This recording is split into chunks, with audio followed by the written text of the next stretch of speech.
Okay, I guess I'm live. Fix my microphone here. Don't even know if anyone's in here watching, probably not, but it doesn't really matter. I had a patron. Hold on.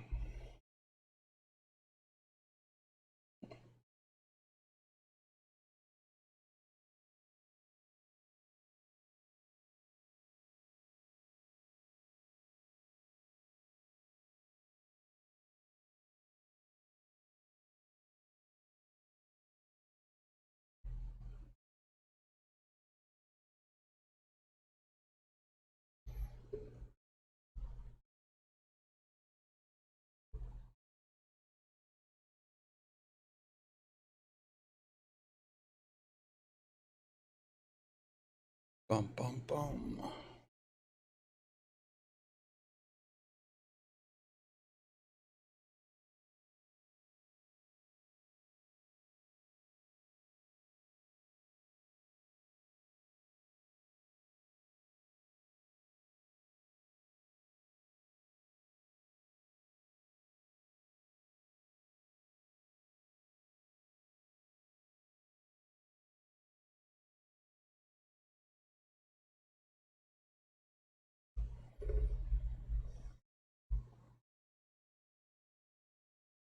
Okay, now that exciting opening's over.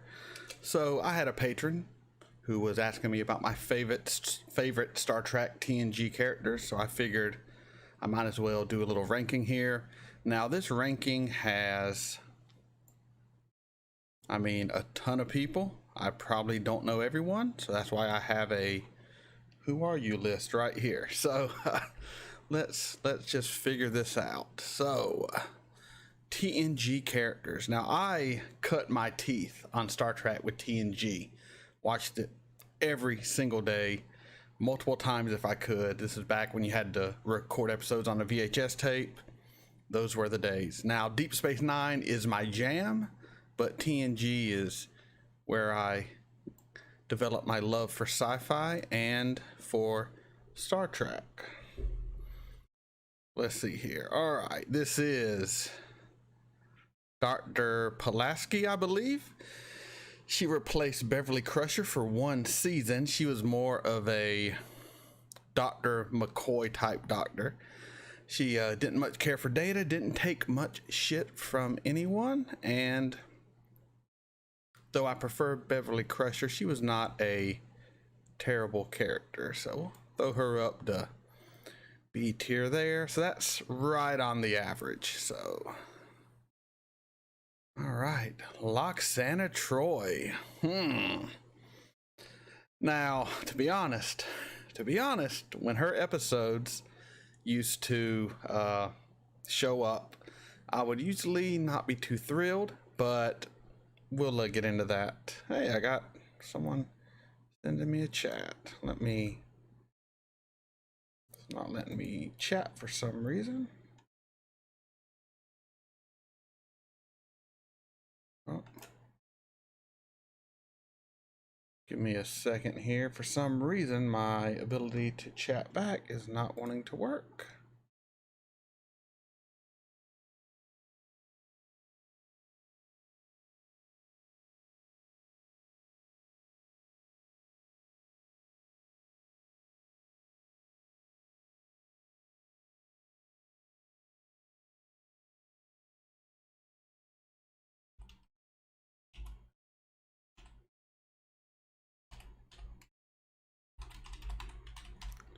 Sorry about this. I don't do these very often. And I did not have this issue last time.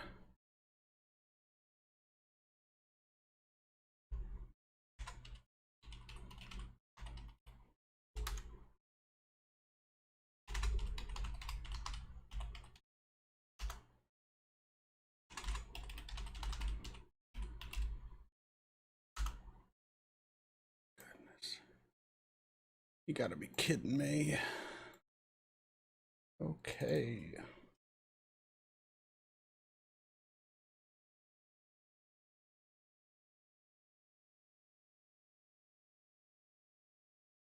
Do.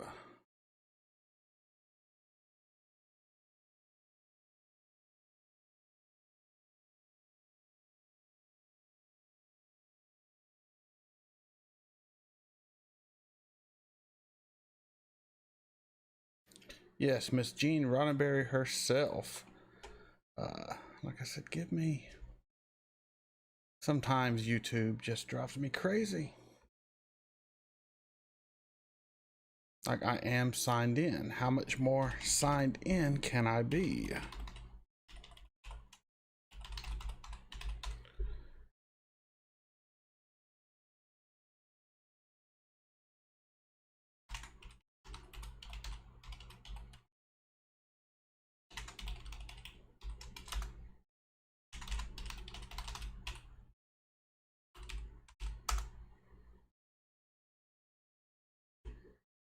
All right, I think we're getting somewhere. Two-step verification. Yes, it is me.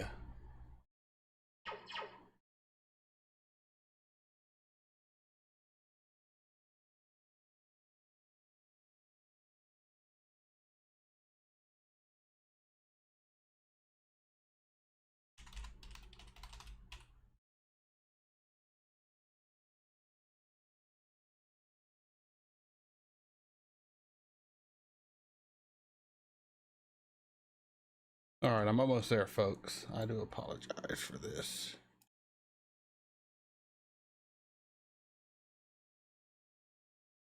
I did not have any of these issues when I did my first tier.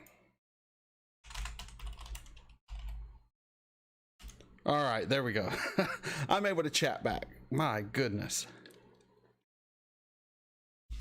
Yes, Miss Ronberry herself. I know she was a nurse on the original series. I never watched the original series. It's on my list, my never-ending list of things to watch. And she is the voice of the computer on the TNG. And she had a little, infatuation with Jean-Luc Picard and a Ferengi. And Odo. She got around. Not a terrible character, but nothing special. So we'll put her up there with Dr. Pulaski. Now we have Q here. Now let me say this. I am ranking these characters on their next generation appearance and time at next generation. So some characters I might rank lower than I would if, say, I was doing Deep Space Nine or Star Trek Picard, things of that nature. So understand this ranking is merely for the characters in their times at TNG. With that said, Mr. Q. She was #1 in the first pilot. I did not know that. But so we have Q here. Everyone loves Q. I mean, come on. He's adorable. He's fun. He's powerful. He reflects humanity back at itself and all the craziness that we are as humans and humanity. Got to throw him up. That's a tough one with Q, right? I mean, S or A? He's... Yeah, he goes S tier. I mean, he is a all-powerful being from the inner workings of the cosmos and reality, and who even knows. John DeLance is great. I loved him in Breaking Bad. He was only in it for a short time, and it was heartbreaking. But anytime I see Q in anything, I instantly think of Q. That's why I just call him Q and not John, because he will always be that to me. All right, now I'm going back on everything I said previously. So if I rank Miles O'Brien merely off of his next generation appearances, he's going to be way down here in like C or D tier. And I can't do that to my boy Miles, because in Deep Space Nine, Miles O'Brien is the man. Nothing he cannot fix. He might snap into a supernova. But Miles O'Brien is such a good character. He is the everyman. He is Chief O'Brien. He's an enlisted man, not even an officer. Deep Space Nine could not run without him. We're getting to a DS9 rant. It's going to happen. Do you remember that one episode where he broke a law on some planet and he went to prison for, 50, 60 years, but it was all in his mind, and he murdered someone? And when he came back, he was like shell-shocked, PSD, great episode. That is my one gripe about Star Trek, TNG, Deep Space Nine, all of that, is they don't carry over a lot from previous episodes. Like, we never saw Miles deal with anything from that episode ever again. And I would have liked to have seen more of that. But, all right, on a tangent here. I mean, he was okay in TNG, but he really wasn't in it very much. You know, he was the guy you wanted to see operating the transporter, though. I mean, if you knew he was on the transporter, you know you were going to be okay. But I'm taking into account DS9, so I'm going to be all over the place. My rankings are based on whatever I want them to be, so it doesn't really matter. Miles O'Brien, you are A tier, my man. You are A tier. Kira Nerys carried your baby, and I know it wasn't created the old-fashioned way, but at the end of the day, you know, Kira Nerys, I love her, carried your child. That gives you points, man. That gives you points. All right, this is Traveler Dude. Honestly, he goes D tier. 1, I don't remember his episodes very well. 2, I know he was all about Wesley Crusher, which instantly ruins them for me.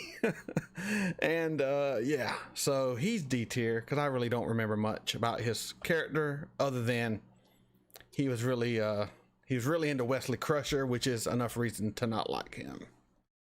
Hard Times episode, yeah, that sounds about right.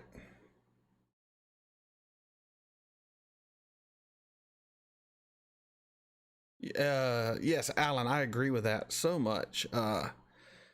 Seeing a side character on TNG going to a new series and watching him develop into one of the most fleshed out and real characters in all of Star Trek.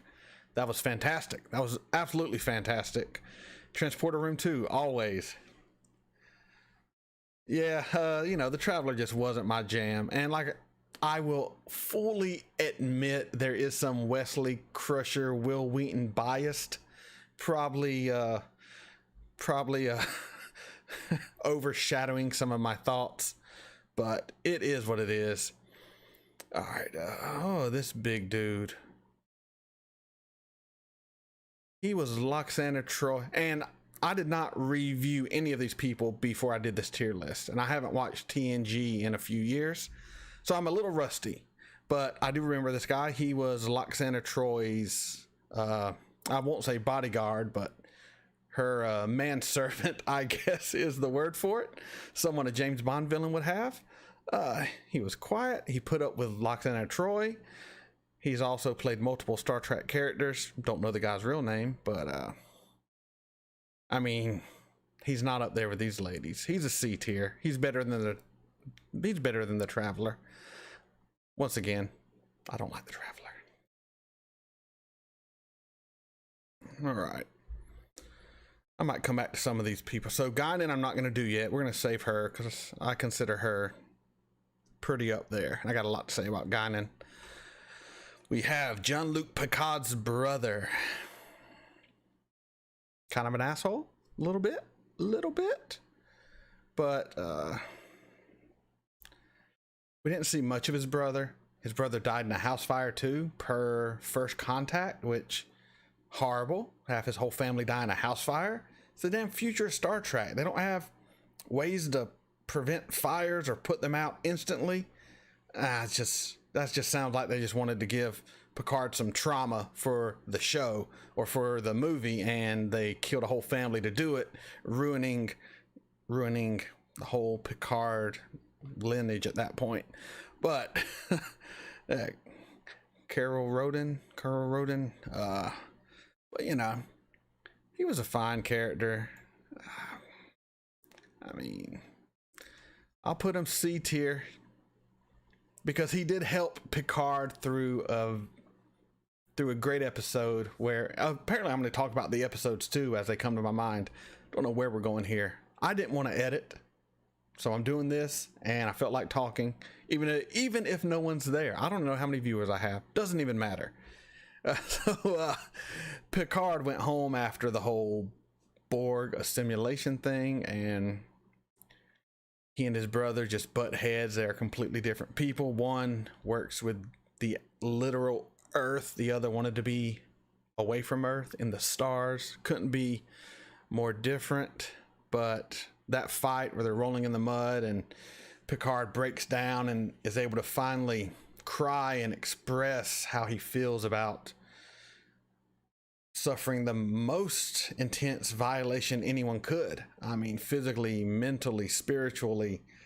I mean, a entity, a alien sentience, conscience, whatever the Borg really is, invaded his body, mind, and soul and turned him against the very people he swore to serve, protect, help.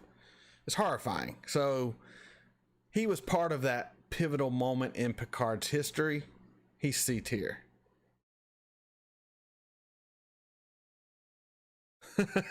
Maybe. Shark, you are a observant man. And I'll be honest, the only reason the Traveler is really D tier, honestly, I don't remember him very well. I remember him showing up, talking to Wesley Crusher, and then later showing up at this one episode where they're on like a Native American planet. It was weird, and saying how he was a traveler and he's gonna come with him, and they're gonna venture throughout the cosmos. So, you know, all right, Shark, you won me over, man. I'm putting him on C tier because I think you are right. I think I'm kind of basing it on my hatred of Wesley Crusher and my lack of knowledge on the character, but I don't remember hating the actual character. I just hate Wesley Crusher. So he is better than Crusher. I gotta save D tier for Crusher. Makes sense.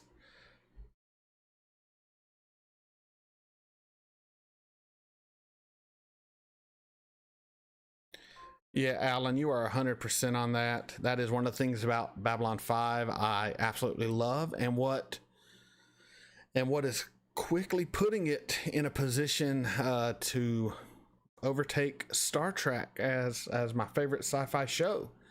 There are consequences to every episode. Everything builds on what came before it, and you know, as things happen, everything has weight to it. Where in TNG, even Deep Space Nine, though not as much in Deep Space Nine, but it was still glaringly there. Go back to what I said about Miles O'Brien.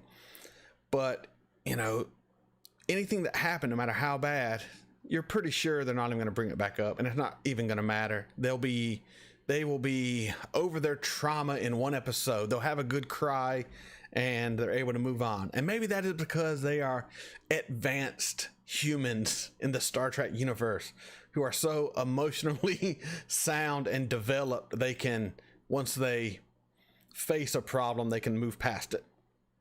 Maybe. I don't know. I doubt it. I just think it's bad writing.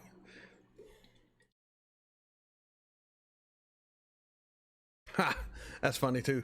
No, I really like Picard's brother, and I know he was only in like one episode, but I like the side of Picard it let us see because of the brother. The brother really, he was a hard surface for Picard to crash against, and I thought he did it very well. But no, I'm saving D tier for Wesley Crusher. I'm saving D tier for Crusher. I had to rethink this whole thing. I just jumped into doing this tier listing without any forethought or preparation. So it is what it is.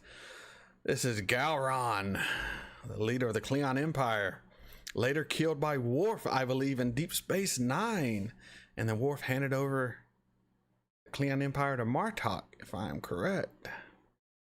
And being I'm obviously judging these characters not on just TNG like I said I would, we're going to judge Martok like the rest. And he was great in Deep Space Nine. He was even good in some TNG episodes. But we'll do B list. He's up there with these two beautiful older ladies. Don't know this Cleon's name. She's only half Cleon. She was half Cleon. She had a little fling with Wharf, which created Alexander. Alexander might be down there with Wesley. But you know, she's C tier. She was there just as a plot point for Wharf, and because of her, we got Alexander. Not a big fan. So it's kind of your fault and Worf's fault. But Worf makes up for it for being a badass. So, all right, Picard, we'll come back to you. Romulan dude. John, I have not seen Lower Decks yet. It is also on my list. I don't remember much about this Romulan here. Was he the senator who thought he was betraying the Empire, but it was all a setup to verify he was a traitor, and then he offed himself? I think that's him. And if it is, he goes up to B list. If I am wrong about that, let me know if I'm wrong about this character. But I remember that episode was really good, and when he found out it was all for nothing. It was all for nothing. Everything he did. And I believe he took his own life. And the Defector, yeah. That was a powerful episode. He gave a great performance. Yeah, he's B. He's B. The fact that I remember that episode, that random episode, and like I said, I haven't watched TNG in probably more than 2 years. I mean, it's been... I haven't watched it since I had my daughter. She's almost 8, probably 9 or 10 years. 9 or 10 years since I watched TNG. Barkley. All right, Barkley here.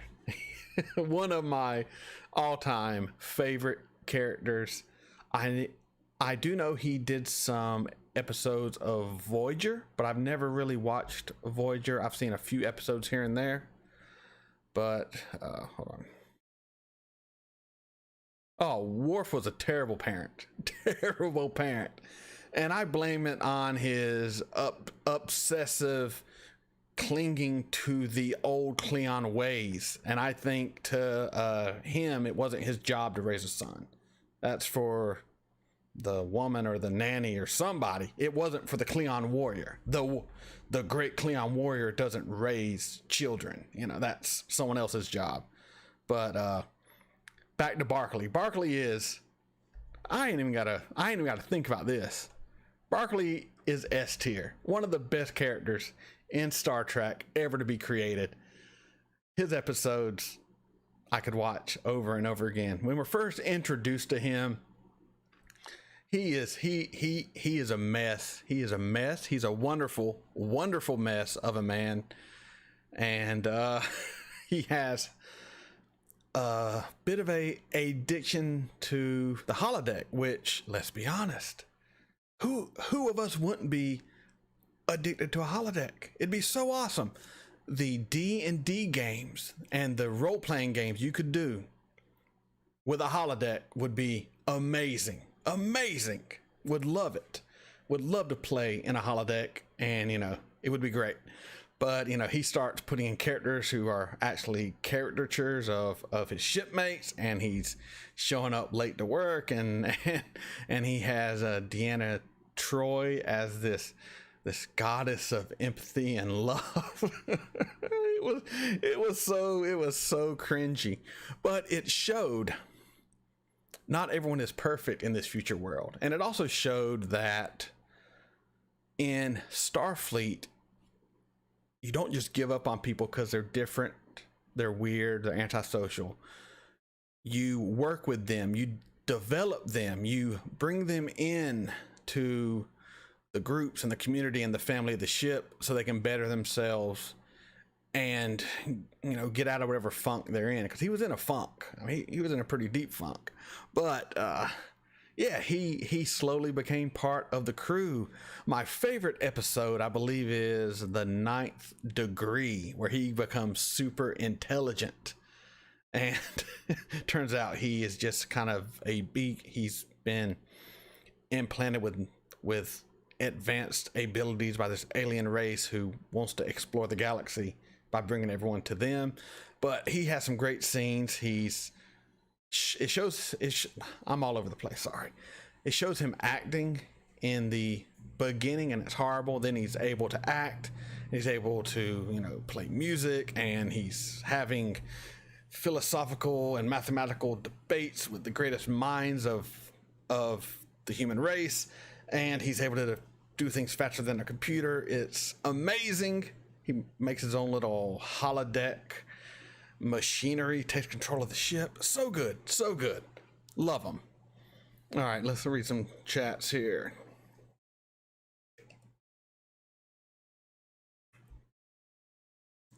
Yes, Alan. I think the difference is, actually, I can't even really speak too much on what the difference is because I haven't watched much of New Trek. But from what I have seen, and once again, it is pretty limited, Barkley was, yes, he was a weird, flawed character. I mean, very, very much so, and he was awesome for it.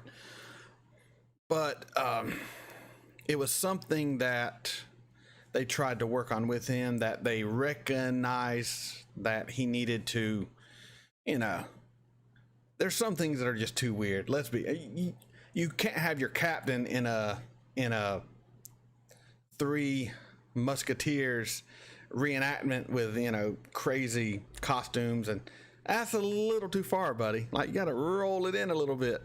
But and maybe he was one of the few who was a little wacky, not the whole ship.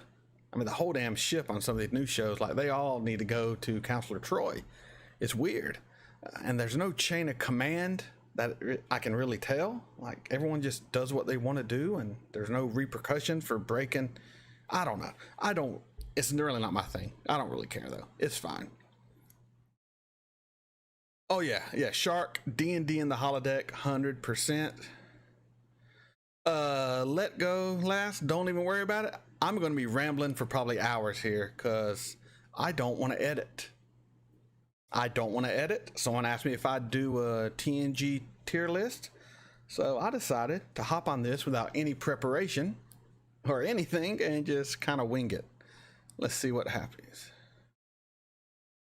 Barkley, highlight of Voyager. Yeah, I do need to watch more of Voyager because I have not seen any of his Voyager episodes. And speaking of,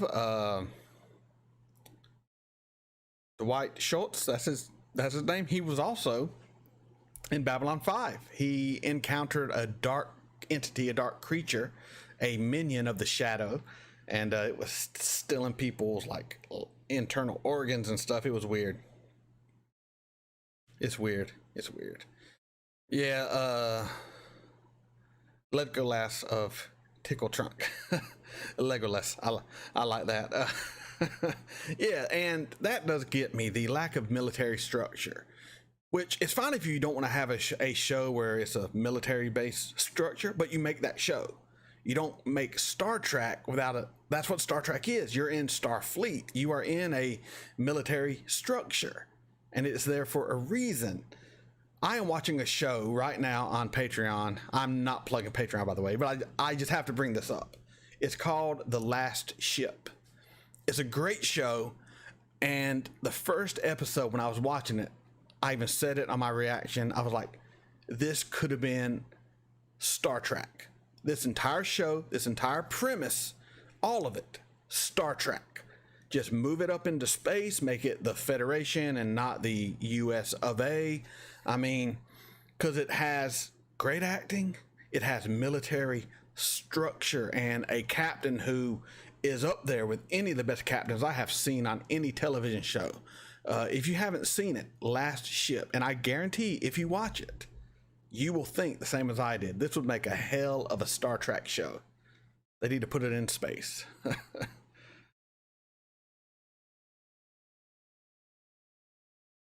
All right. That's enough of that rant.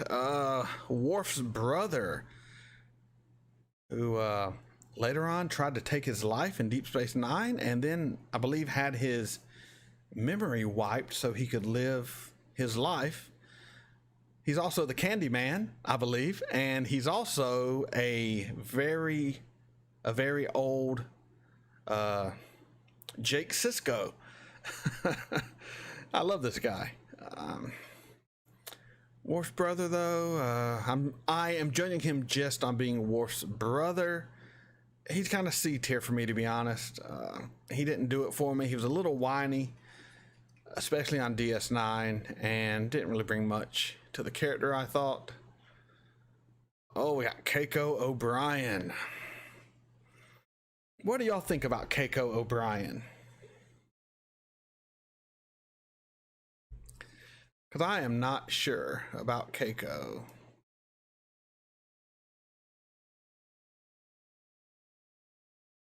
Oh, he is a hell of a good actor, no doubt. Let's see, Keiko. She really nagged Miles quite a bit on DS9. I don't remember her being overly active in TNG. I know Worf delivered her baby. She's down here. Sorry, Keiko. You're down here. You're C tier. You were fine, but you didn't do anything for me.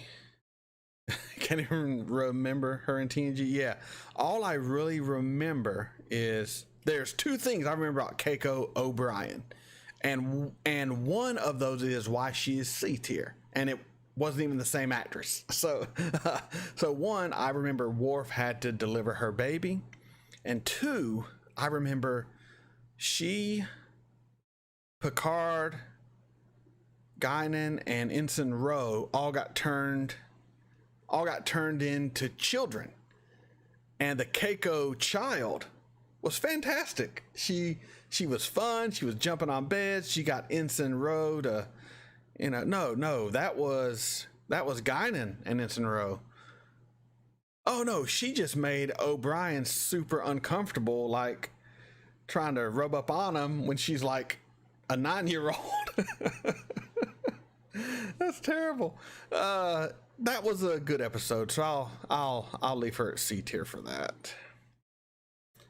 All right, we have the Romulan human love child of Tasha Yar from the alternate universe where the Klingons and the Federation were at war, but she came back to our reality, got captured, hooked up with a Romulan, and yeah, she's the spawn of that. Honestly, never cared for her as an actress, never cared for her on the show. I was happy when Tasha Yar died, and I never liked a blonde-haired Romulan. It rubbed me the wrong way. I do not think she would have ever rose to the position she had, being half Romulan, half human. From what I know of Romulans, they are, kind of a elitist, we're better than you type race, and I don't believe for a second she could have rose to her position being half human.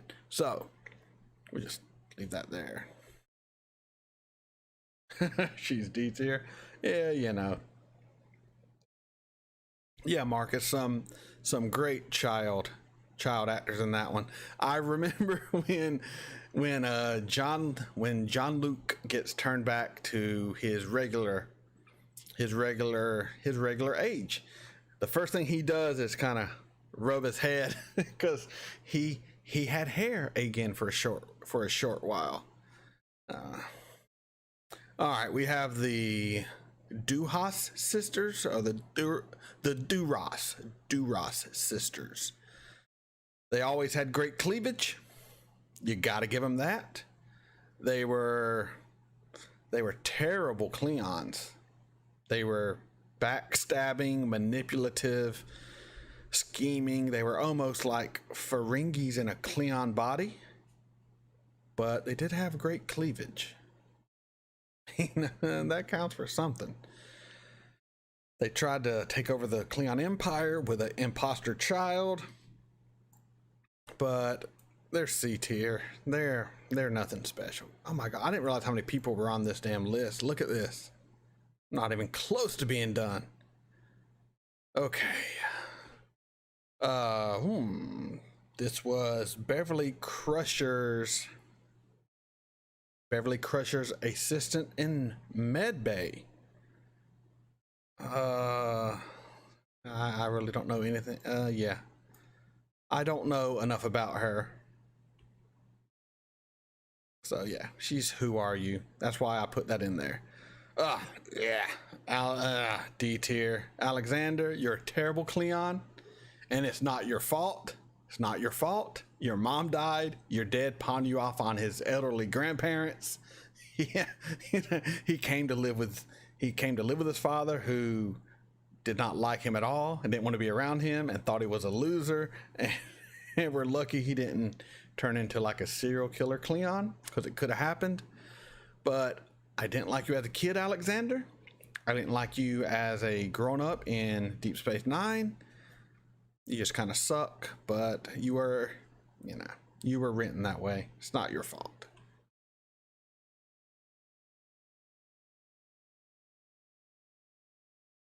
How's the audio, by the way? Does it sound all right? I haven't really verified anything. I'm guessing it is, or someone would have said something by now. All right, we have Hugh of the Borg.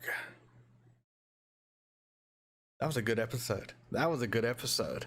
Picard confronted with a Borg that he can use to kill all the Borg. Implant a virus, he goes back. They very much use the same plan with Odo and the Great Link in Deep Space Nine. The implant a virus so you can take it back to the hub and then infect everyone. And so he was good, and he started being cut off from the collective, started to get an individuality, started to see himself as a person. And he befriended Jordy, didn't want to assimilate Jordy because Jordy didn't want to be assimilated. And in the end, Picard, given the chance to kill a species that did something to him so horrible. And what does he do? He decides not to. He's hoping the individuality Hugh has learned will help change the Borg. He doesn't want to kill them all. He doesn't want to commit genocide, because Picard is a man of conscience, of dignity, of honor. He is someone you would aspire to be and wish you had the self-awareness and ability to do such a noble act. It was fantastic. It was so good. And Hugh later came back in some later episodes with lore, but Hugh, I liked Hugh. He's B tier, man, because that was a great episode and he was an integral part of it. Ensign Ro. One, I always found her incredibly attractive. There's a movie called California with a K. It has her, David Duchovny, Brad Pitt, and Juliette Lewis maybe in it. You should check it out. She is in it. It's pretty good. But she was originally going to be the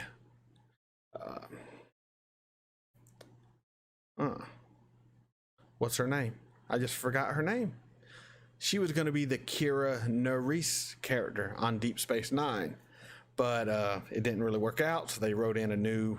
It was going to be Ensign Ro or Lieutenant Ro or whatever it would be at that time, not Kira Nerys, but didn't really work out. But she was in a few good episodes. The one where they turned into kids, like I said, and the other one that I really remember is she and Jordy became ghosts. Not really ghosts, but they could walk through, they could phase through items, though they didn't fall through the floors of the ship. It's fine. It's sci-fi. It doesn't have to be 100% real. But that always bothered me, even as a teenager. But that was a good episode too. She always gave Picard so much pushback, and I think she also ended up betraying Picard, didn't she? Yeah, for the resistance on the Bajoran homeworld. Interesting character, definitely better than everyone on this row, so we'll throw her to B tier. Vavavoom is right. Yeah, Shark, the plan might have actually failed. Oh, John, sorry about that. I just saw your question. All right, so my YouTube uploads are all over the place. That is the honest truth. If you follow me, you do know that. Right now, you know, editing takes a long time. It takes between 4 and 6 hours to try to get a 15-minute video up on YouTube. So that really is the main issue with getting videos up on a more consistent basis. So what are you asking about? Person of Interest and Chuck. So I have just started the final season of Person of Interest. I am 4 episodes in. I just saw the episode that was all in Shaw's head. It was fantastic. Great. I kind of knew something was going on, but I just watched that episode. And for Chuck, I'm like halfway through season 2 also. This is what I can say. They will eventually make it to YouTube, but I have no time frame. I really don't. They don't get a ton of views, and you know, I am positive probably the main reason is I don't post them on a set basis. So right now I just edit what I'm in the mood to edit, which, as you can see, I should be editing now, but what am I doing? I'm here doing a tier list because editing is the bane of my existence. It is not fun. I do not like editing, especially when you work on something for 5 hours, you post it, it gets a copyright claim, so you re-edit it, post it, it gets a different copyright claim. It doesn't tell you everything you have to take out at one time. No. That would be too easy. It tells you one thing. Send it back, something else might pop. You could spend 20 hours trying to get one video up. It's a nightmare. Gravity planing, good idea. Yeah, that was it.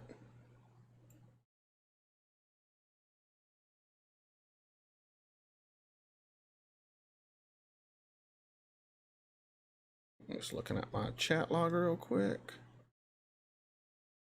Yeah, so sadly, John, I do not have any set time, you know, to put videos up. I have a full-time job, wife and a kid. I do YouTube when I can. Just don't have enough time in the world, man. It's not enough time at all.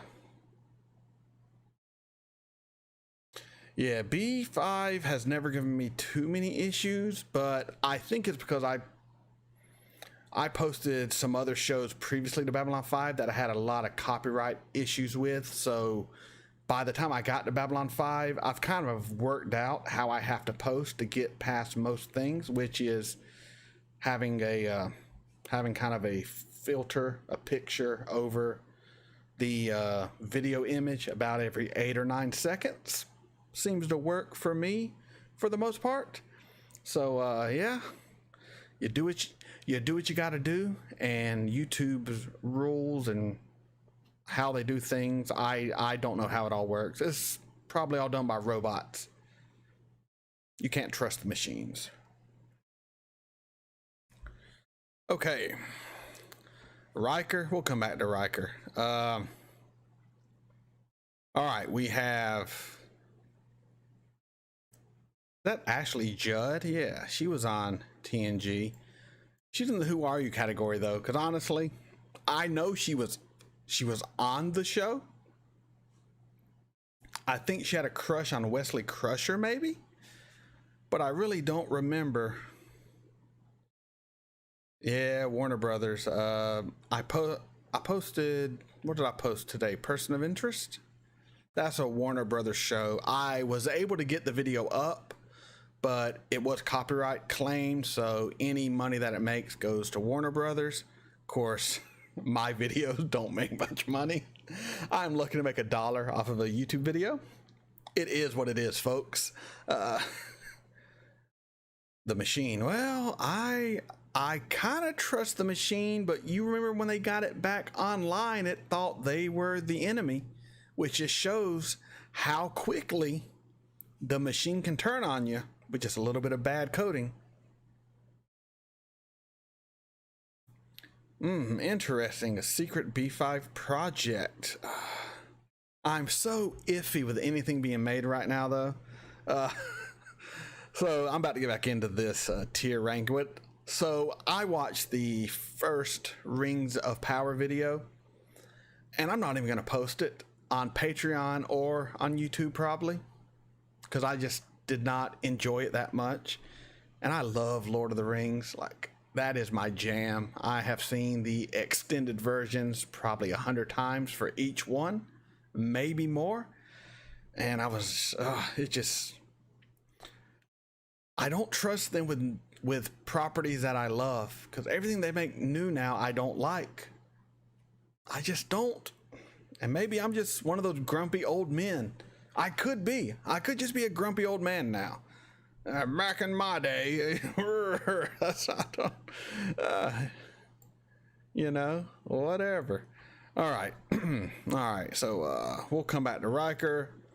We got blue-haired man who gave haircuts. Who are you? You're the barber. I don't care. Ooh, this lady. I recognize her. Where do I know this lady from? A quick reminder. She was not the one who was holding trial over if Data had the rights of a living being. Is that her? That might be her.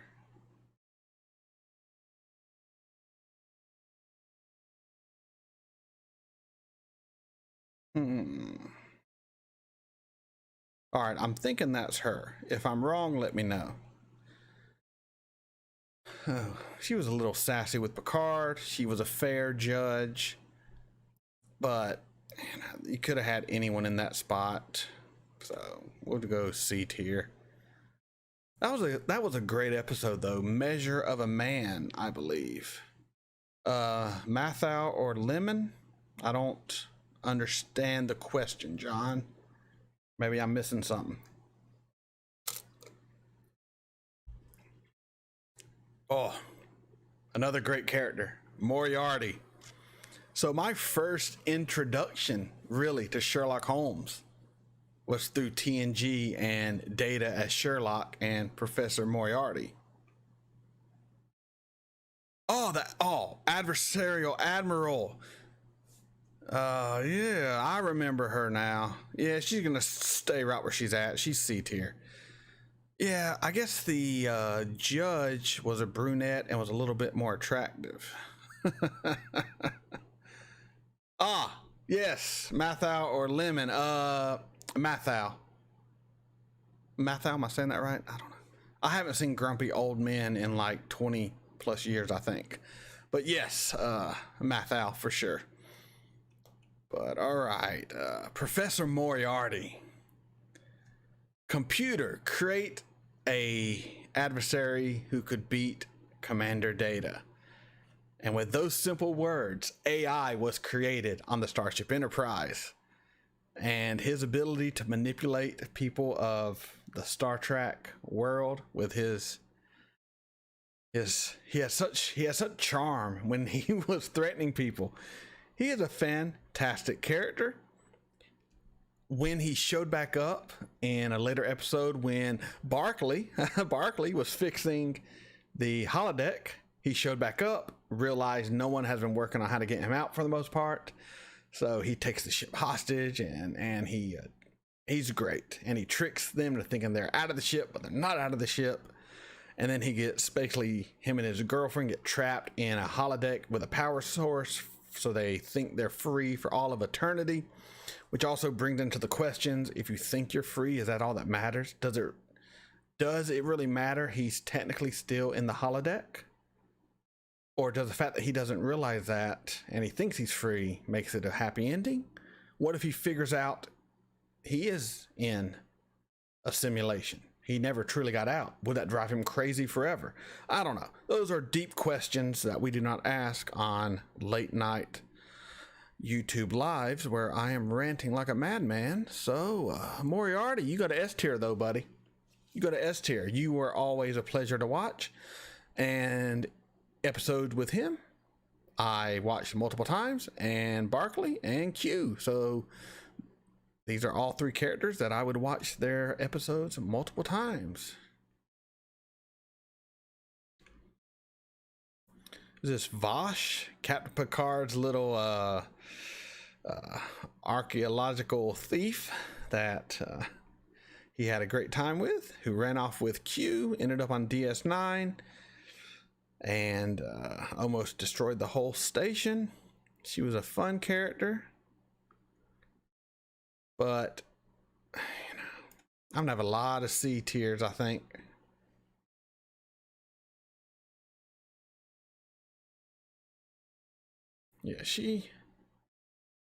Yeah, Marcus, you are 100% right on that. I think a lot of these newer shows, they just want the name of a known franchise. They just want the name. They have their own show they've already thought of, they've already wrote, or they already have a plan for, but they know no one is gonna buy, no one is ever gonna buy it and put it on air. But if they can just erase their name and put a popular name on it, boom, it's greenlit. Let's go. All right, John, you take care. Glad you enjoyed it. The ranting will continue. I still have a ton of people to go. Lore was great. Lore should have came back in one of the movies as the main villain. Lore would have been a great villain, and they never brought him back. I mean, they brought him back and then they disassembled him after the whole incident with the Borg. But yeah, Lore was great. He was a flawed version of Data. He was a android who saw himself as superior and better, and he was just evil, man, and he relished in being evil. I remember when he fought Wharf, and he was like, "Come on, great warrior, let's see what you got," and then proceeded to beat the shit out of Wharf. It was fantastic. And because of that, good man, you got an A tier, Mr. Lore. I like you. Okay. What do we got here? All right, next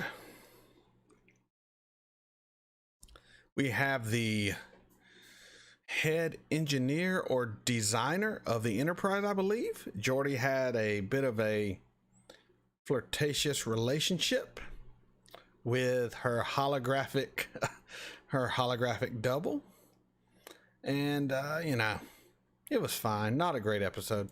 C tier.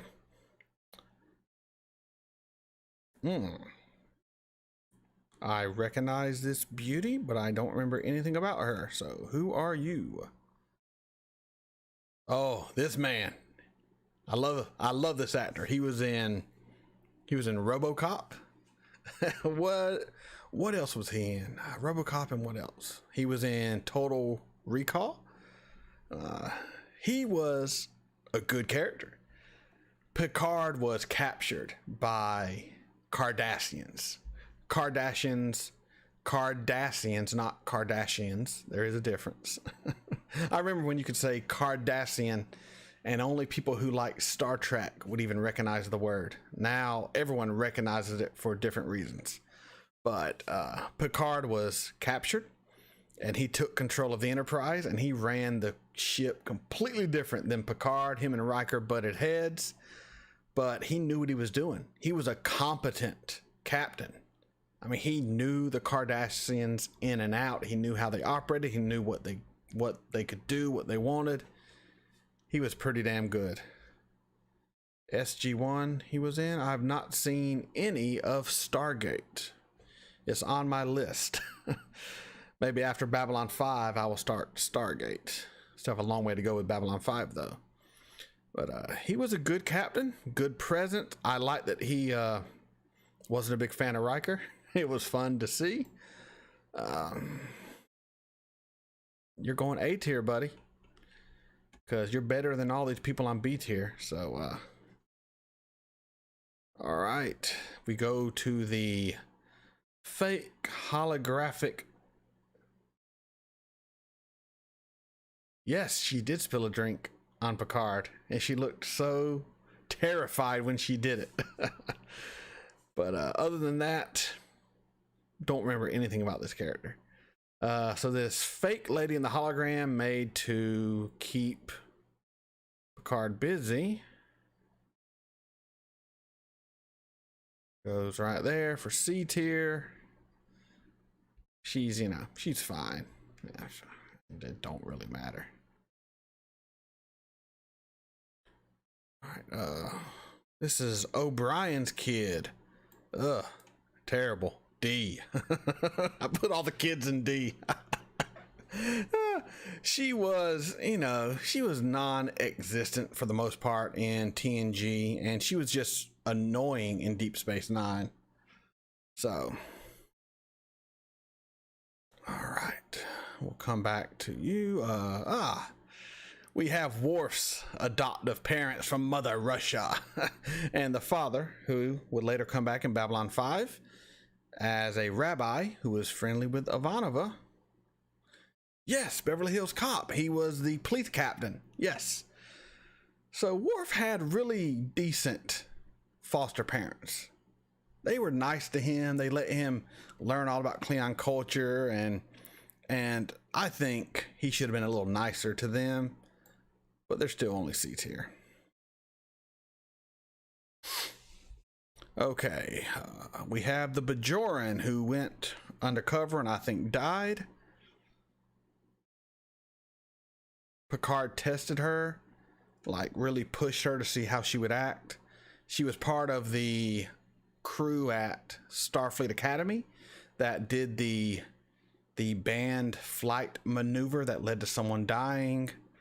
So Picard never truly trusted her, but then she kind of redeemed herself in death. You know, we'll put you at C tier. I don't remember you that well, but I do remember you touched Picard. Like you got into that old man's hard and cold heart, and you put a little bit of warmth in there. So we'll throw you there. All right, I'm guessing this is Noonien Singh, whatever the hell his name is. Never really cared for the character. He wore old man makeup all the time. It was weird. He did make some cool ass androids though. I'll give him that. We'll go C tier. Spot? Is this Spot? That would be Data's cat. It's a cat, people. I don't know what you want me to do with a cat. So we'll go cat. We'll go C tier with a cat. If it was a dog, it'd probably be B tier. But you know what? I'm a dog person, not a cat person. It is what it is.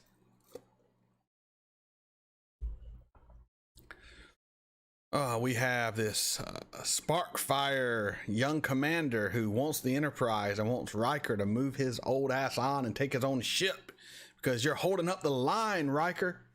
A lot of us want to be on the Enterprise. You've been offered multiple ships. You keep turning them down because you're on Picard's coattails, riding that bold old man's. Oh, I can't say that on a live, but you know what I'm saying.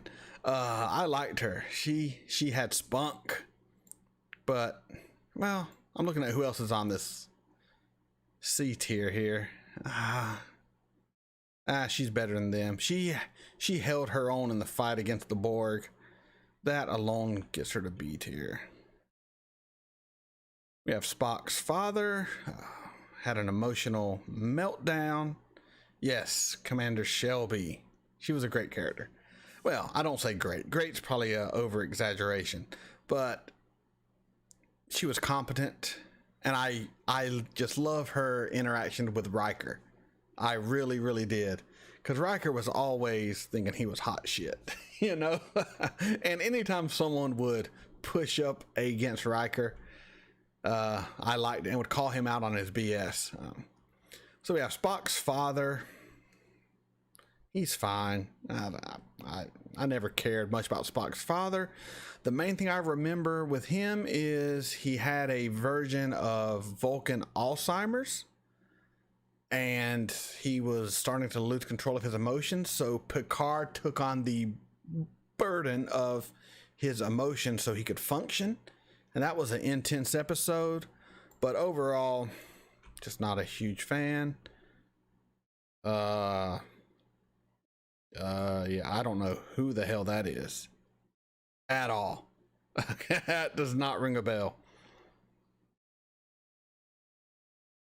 Looking at this guy, I don't know who that is either. All right, so we got a couple of Who Are Yous coming up.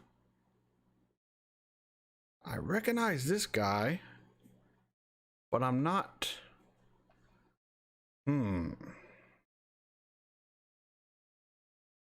What episode do I know this guy from?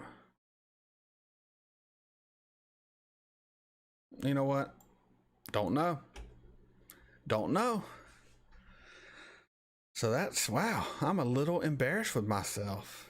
I thought I knew Star Trek better than this. That's embarrassing, isn't it? Wow. 7 people that I just don't really know. Tasha Yar. She came from like a violent rape planet. And like she got out and joined Starfleet and then died from, well, we'll go ahead and move this guy to be next. Yeah, she joined Starfleet, was killed by a black tar monster because she wanted off the show, and I bet she regrets that because she didn't get all those nice royalties that come in after a lot of time. But I was never a huge fan. She did have sex with Data though, so you know, that's got to count for something. So we'll just throw her up there. Black tar monster. Now, he was left on this planet. Like the people of that planet evolved into higher beings and left behind all of their gunk and their bitterness and evil and emotions, and just left it all behind, and it manifested into this entity. It was like a pure like rage hate monster, and just for fun he killed Tasha Yar, and we will let them spend eternity together side by side in my video. Yes, Alan, 100% agree with you. Yesterday's Enterprise was her best episode, and they actually treated her like a character I would actually want to see what happens with, other than what we had in season 1 and 2, I think, or halfway through season 2. She just wasn't a very intriguing character, and I didn't really buy her as the security chief. You know. All right, Vulcan Dude. I don't know who this Vulcan Dude is.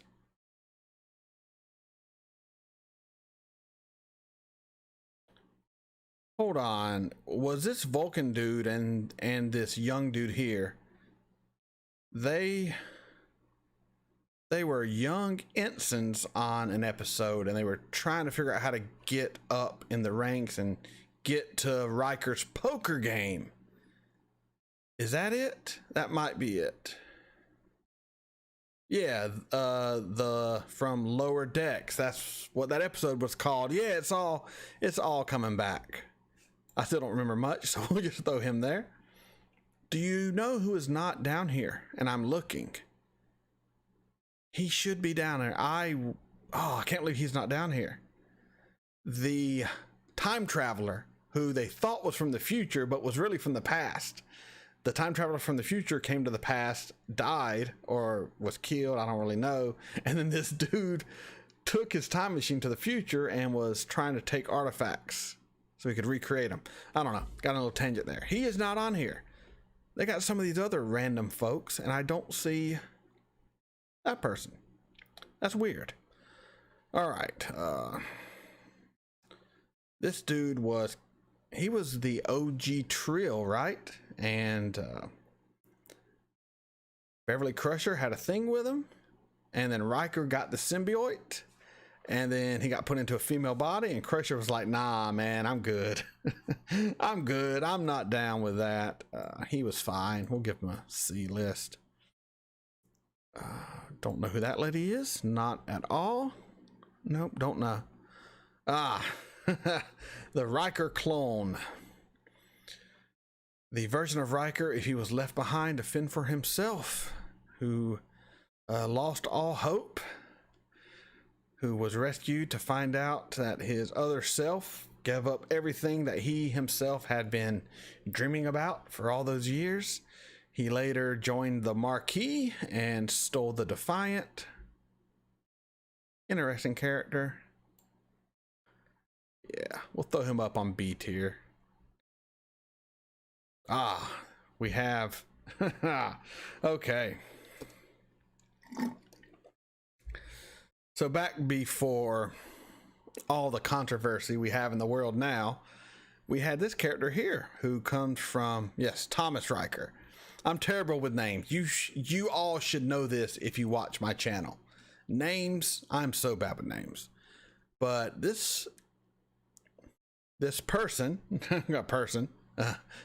they are from a planet that has no binary sexes, or they don't believe in them. I'm not sure about the physical anatomy. This is Star Trek after all.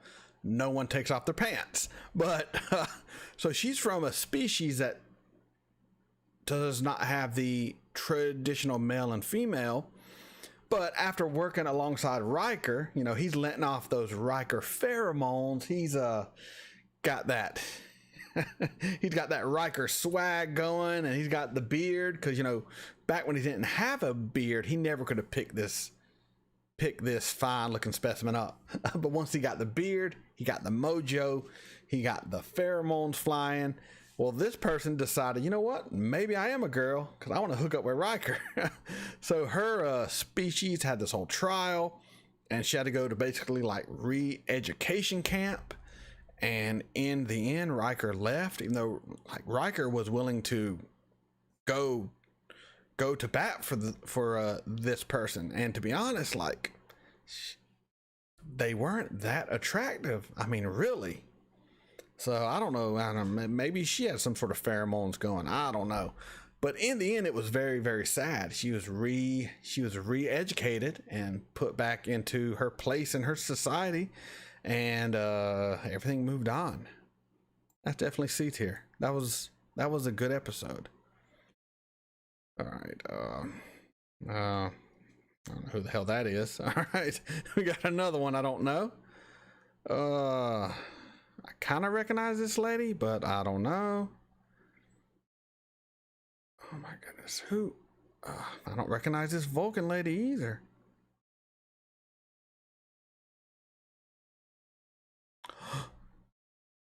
Marcus, you're right. They drop him down on the Enterprise bridge like a naked newborn.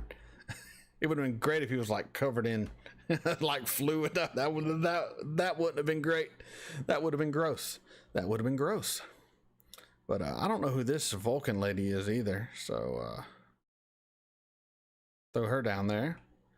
I don't know this character's name, but I do know her. She wanted to have a relationship with Data. I mean, plenty of women have relationships with their machines, so I guess it's perfectly fine. You know, whatever works for you. She was friendly with them, and they would go out on dates, and they would drink and have dinner, and in the end, she realized he's an android. He has no emotions. You're not getting through to him. He's just going through the human motions, trying to act human, but he's not human. This is pre emotion chip and all that. But you know, She was fine. I didn't really care.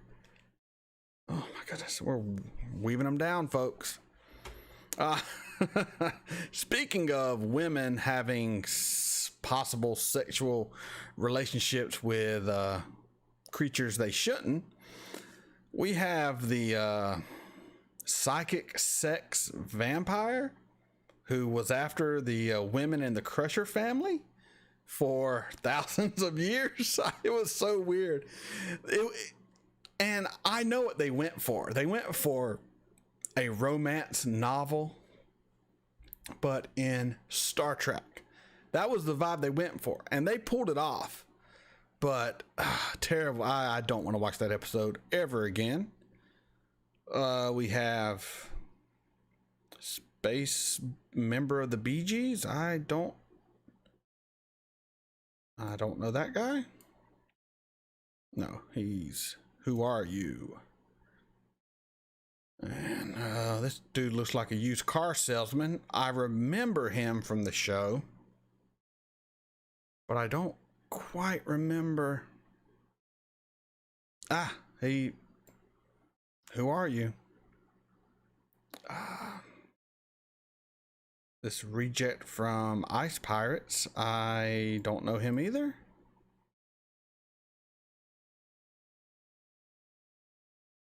Sub Rosa. I'm guessing that's the one with the super sexy vampire sexual energy spirit ghost thing alien. Yeah, terrible. All right. This dude here was with Wesley Crusher at Starfleet. He was also with this young Bajoran here. They were all in the same group who caused the wreck that killed someone. In Voyager, they actually brought him back, but under a different name because they didn't want to have to pay royalty rights to the original writer. Because if they used a character he created, they would have to pay the writer. And it didn't really work out. So yeah, so that's this guy. He was fine. I mean, we'll go C tier. He tried to own Data. Don't recall that. I recall the one guy that tried to buy Data for his collection, and he's not on here either, is he? Yeah, they've missed out some of the key people that you'd think they'd have, and have a bunch of weird people I never would have thought about. Yeah, don't know who that lady is either. All right, we have Wesley Crusher's holographic father in a letter to him from beyond the grave.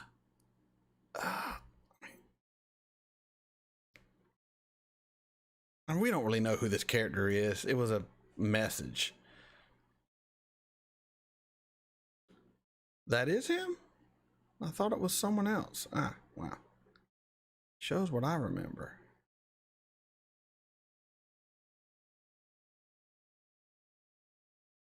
Okay, Cardassian. There are 4 lights. That's good stuff. He broke Picard. At the end, Picard saw 5 lights. He was a Cardassian through and through. Cardassians were, and they probably are, one of my favorite races in Star Trek canon. I find them fascinating. Now, after DS9, their whole kind of culture was demolished by the Dominion. They have to rebuild. I would be interested to see what Cardassia looks like in modern Trek. Actually, I wouldn't be, because they'd probably mess it up. I love the Obsidian Order. That was great. The Obsidian Order, Garrick, one of the best characters ever made. I have to find one of these tier lists for DS9. If there is not one, I will make one. But he was a great character. He goes up to B tier, dude, because that was an amazing episode. The way he and Picard played off each other.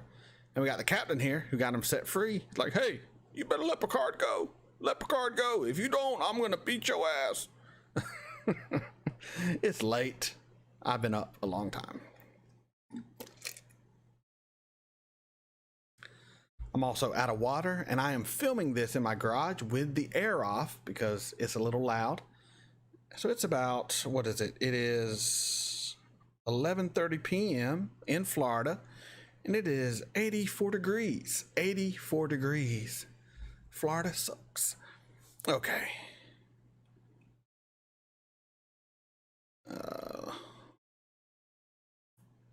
What was Lore's daughter's name? Lol. Data created a child, a synthetic child who could feel and had to be put down, basically. Very, very sad. Yes, R.I.P. David Warner. He was also David Warner, that is, was in Babylon 5. He was looking for the Holy Grail and then passed on his quest to another person when he died. Very cool. Lol was a interesting character, but kind of annoying, but that's how the character had to be played. I mean, Lol is C tier. The concept of Lol is A tier. I love the concept, and it was a good episode, but I found the character a little lacking. We have this lady. She was in Tommy Boy with Chris Farley. I know that. Let's see. She went on a few dates with Jordy Leforge, who had the worst luck with women. I mean, he's up there with Barkley with his luck with the ladies. I remember her just from that. So, I mean, where to put? Yeah, who are you? No, because I remember that episode. I don't think she was anything more than a love interest that didn't work with LaForge. We'll go C tier. Look at my C tier. Jeez Louise. Oh, we're getting to the big dogs now. Okay. Let's go ahead and get this out of the way. Wesley Crusher. Annoying, know-it-all kid who you promised us would grow up to this strapping man. When he turned him into a man, he was this big strapping man, and if you look at Will Wheaton now, that is not what we got. That offends me. That makes me upset. Just an annoying character. I am one of those people that never liked Wesley Crusher. And this is not me speaking on Will Wheaton. I really don't follow him on Twitter or know anything about him like that. I do know there's a lot of people that don't like Will Wheaton. I really just know him from Star Trek for the most part and Big Bang Theory, which don't even get me started on Big Bang Theory. I've only watched a handful of episodes. I find it more patronizing than funny, so we'll just leave that there. But he goes D tier, and I think he's in good company. Marcus, you're probably right there. I should have made a tier just called Wesley Crusher, and that would have been fun. So, okay, let's...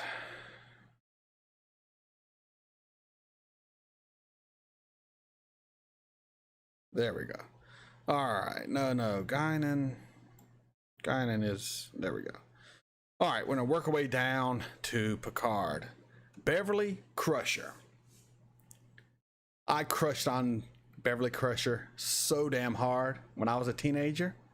I mean, perfect woman in my eyes, beautiful, smart, sexy, liked to dance, liked to act, did aerobics in a sweet little outfit. My goodness.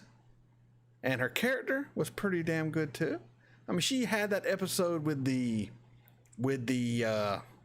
alien sex cloud, which was terrible, but was always a interesting and fun character. But she's B tier. I cannot let my attraction to her cloud my judgment. The shut up Wesley tier. Wish I would have thought of that. But yeah, Beverly Crusher, you're solid B tier, baby. Yeah, I can't put you higher than that. I'm sorry. Deanna Troi was never a fan. Never a fan of Deanna. Deanna, she turned into a fish person when she de-evolved due to Barkley, of course, and Beverly Crusher. She was annoying. I liked her a little better when she put on the actual uniform and started to take her command position more seriously, and she had to put Ensign Rowe in her place when she was put in charge of the bridge. I do like those episodes where that happened. It was very, very good, but for the most part, just not amazing. Is she B or is she C? B or C? I mean, sorry, Troy, you're C tier. I was never a fan. I'm sorry. All right, this is where it's just going to get ridiculously crazy. Jordy mother freaking Leforge. I remember when he was just the helmsman, was not in engineering yet, and that's really when he took off, when he went down to engineering, got out of the red, put on the yellow, became one of the greatest engineers in Starfleet, a fantastic character, a great friend to Data. He got turned into this weird glowy UV light creature. He was terrible with the ladies, but he knew the Enterprise in and out. It was always a pleasure when he was a main focus of an episode. Don't worry, he's not C tier. Leforge, my man, you are A tier. You're not, well, shit. You might be S. Let me contemplate this for a moment. Jordy Leforge. You were a little mean to Scotty, but you made up for it by the end.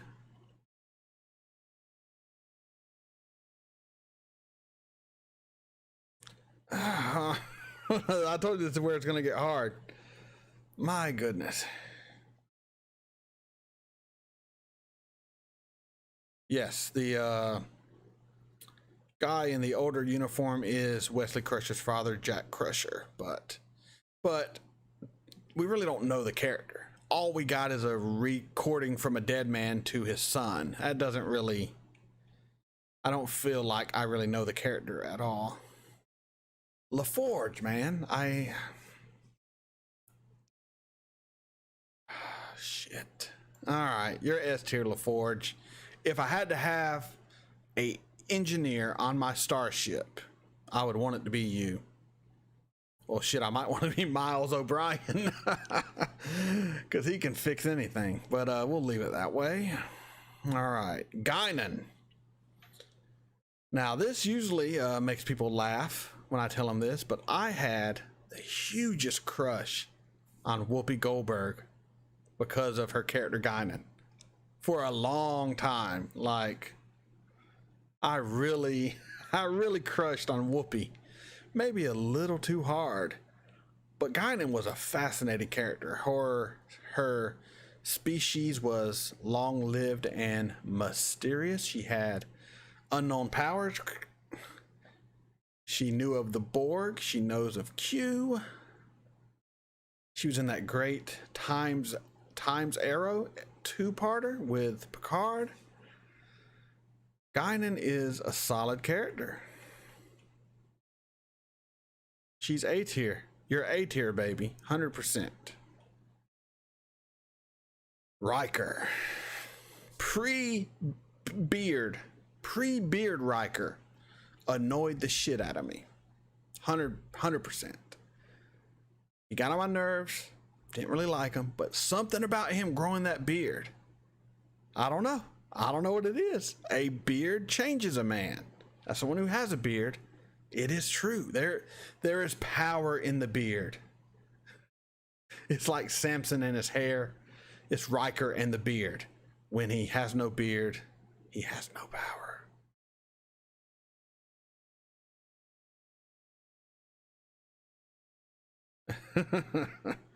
Oh, that's funny. So Riker, I like you, dude, but you're not S tier, baby. There are no Riker-centric episodes I feel like I have to watch over and over. Or that's back when I did watch TNG all the time. So yeah, you are A tier. You're up there, yeah. Yeah, I think you're in proper company. Wharf. Now, I cannot judge Wharf. Okano. Gauran. Which one is Okano? Because I obviously did not recognize the character.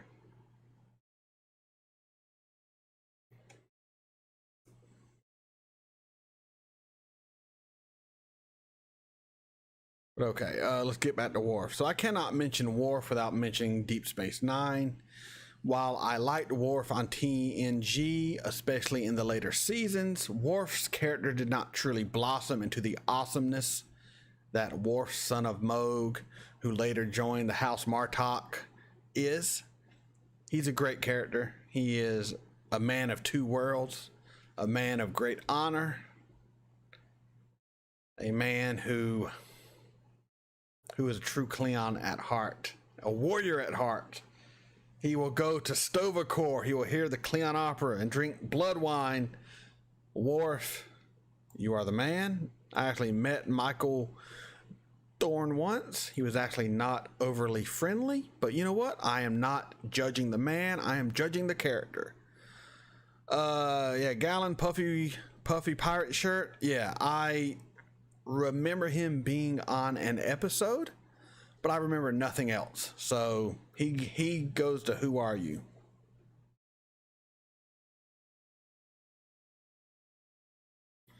Yeah, Alan, Guinan was a tough one between S and A.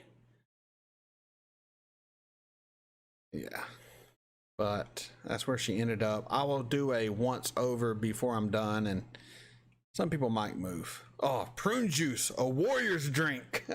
He never had it when he was on planet Earth. He had to wait for Guinan to give it to him. It's crazy. A warrior's drink. Lieutenant Commander Data. Everyone loves Data. There are women who love Data so much, they call themselves Spiner Femmes. That's pretty great, right? I learned that watching the movie Trekkies. Funny story, me and my buddy John went to see Trekkies in the theater opening weekend. We were the only two people in the whole theater. We had one more person come in. 15 minutes in, they walked out. But I thought Trekkies was fantastic. Yeah. So Okona, he has a great reputation and charisma, apparently, because everyone thinks he's great. Good for him. He has a good PR firm. And he got that poofy shirt from Seinfeld. The pirate shirt. But Data was always a great character. Seeing him slowly become more human over time. Seeing him... I keep saying him. I mean, he's technically a it. But he grew as a character. He even unlocked things within his android mind because his father put in, where he could dream and things of that nature, which was fantastic. And he would paint and he would dive into characters in the holodeck, and he was a very human character for not being human, and that is what he would put there for. He was their version of Spock. But Data is great, and there's no way he can be in any tier other than S tier. I just don't see how that would be possible. Alan, yes, Galaxy Quest is amazing, fantastic. It is a love letter to Trek, and it was so damn good. It's one of those movies I cannot wait to watch with my daughter.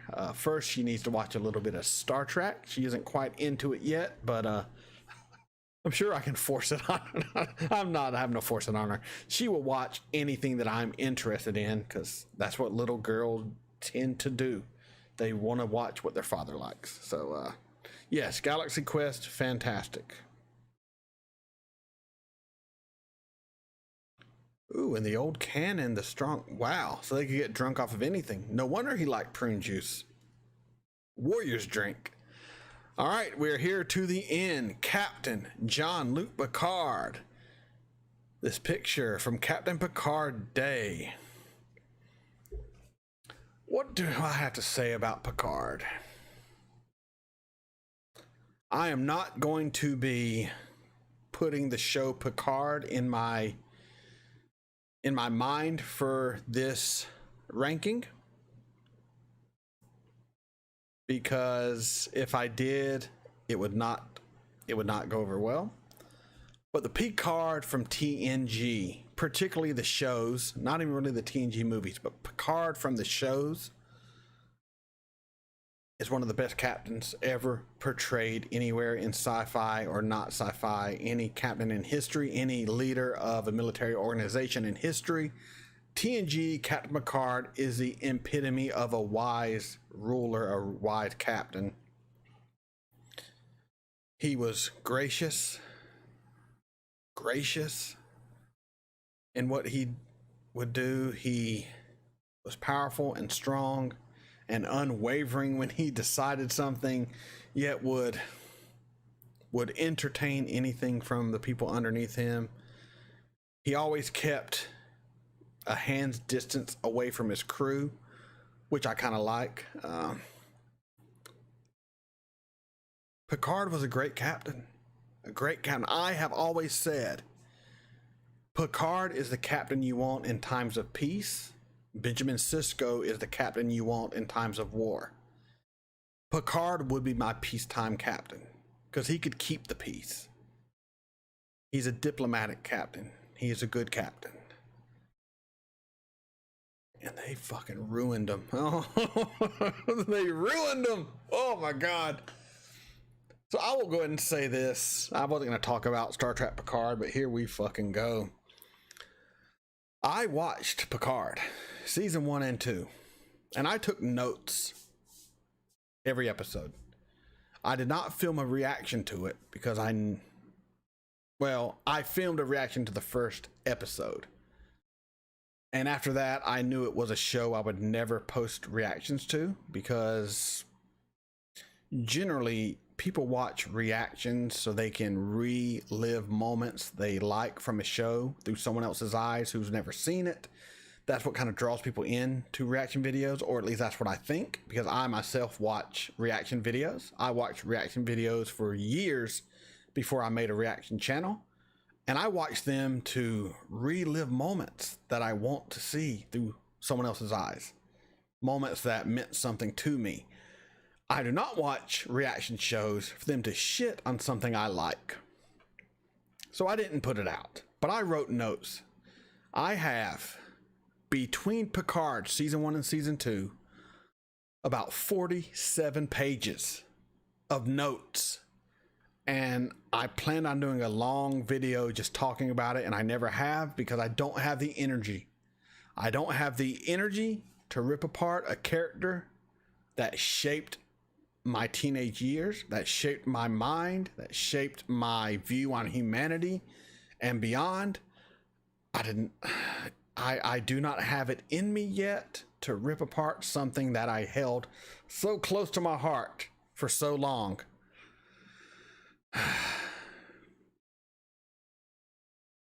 It makes me sad. And if you're watching this and you like Picard, more power to you. That's fine. That's fine. You do you, I do me. But one day, hand to God, I will finish my Picard video where I go over everything that I absolutely despised about it. But with that said, with that tangent out of the way, Picard, there's no other place for you to go, my man. You are S tier. You are one of the greatest captains ever portrayed anywhere, and I love you for it. So, okay, let's do our little final look over. S tier, we got Q, we got Barkley, we got Moriarty, we got Leforge, we got Wharf, we got Data, we got Picard.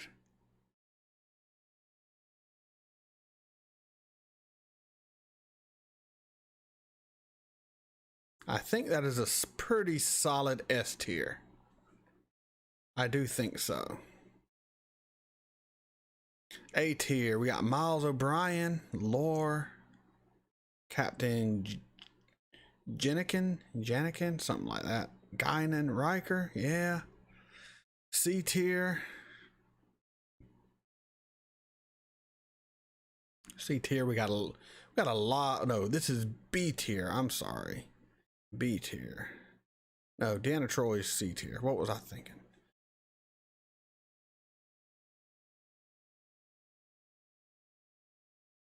Great Captain Terminal Admiral. That's funny.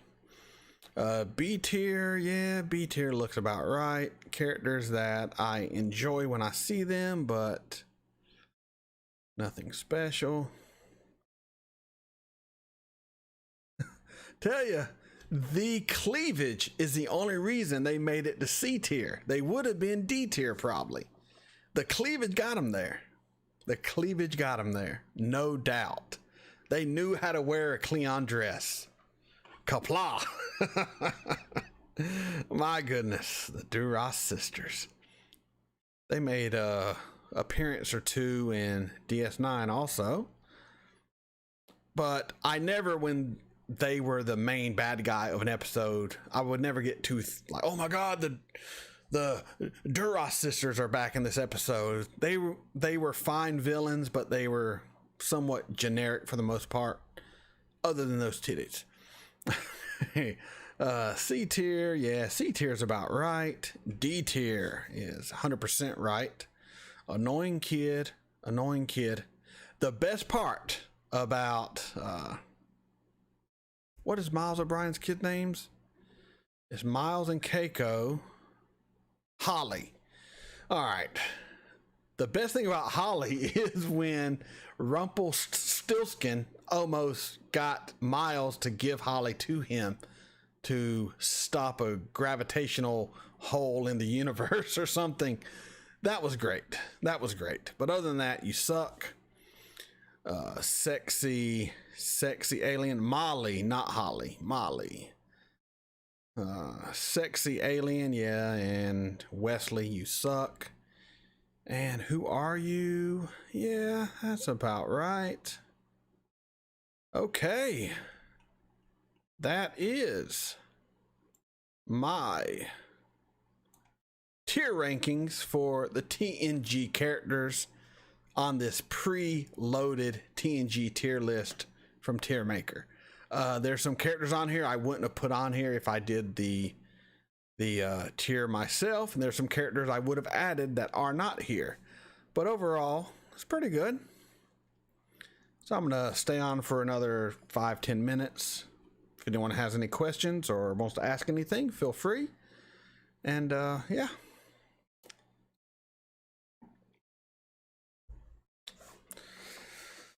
pretty good.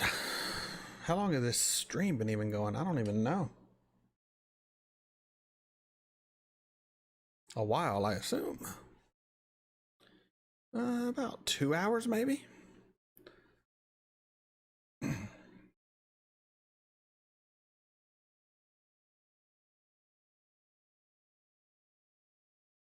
Did anyone play the Super Nintendo Star Trek The Next Generation game? It was actually quite difficult. I got to a part where I was on this planet looking for people to rescue and had to shoot through these vines, and I never finished that level and I quit playing. 100 minutes, okay.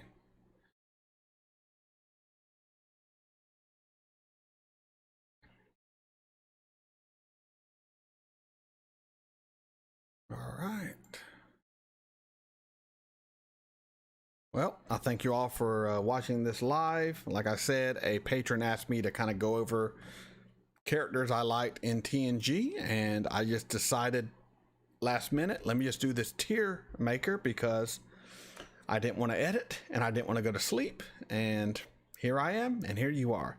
So thanks for joining me. I hope you enjoyed it. And oh, hold on, Marcus. Yes, they are missing the Darmok alien captain. Darmok and Jalad at Tanagra, right? All right, Alan, you take care, get some rest. Jet lag sucked. I'll be flying to Nashville next month, but won't be too bad of a flight, so I think I'll be all right. Yes, thank you all for watching. I don't do live streams very often. If you would like to see more live streams of me just talking, doing tier rankings or whatever, just comment below. Give me a thumbs up. Like, comment, share, subscribe. Patreon link in the description below. This is Mega signing off. That's what I do in every video. YouTube. It is something else. All right, you all take care.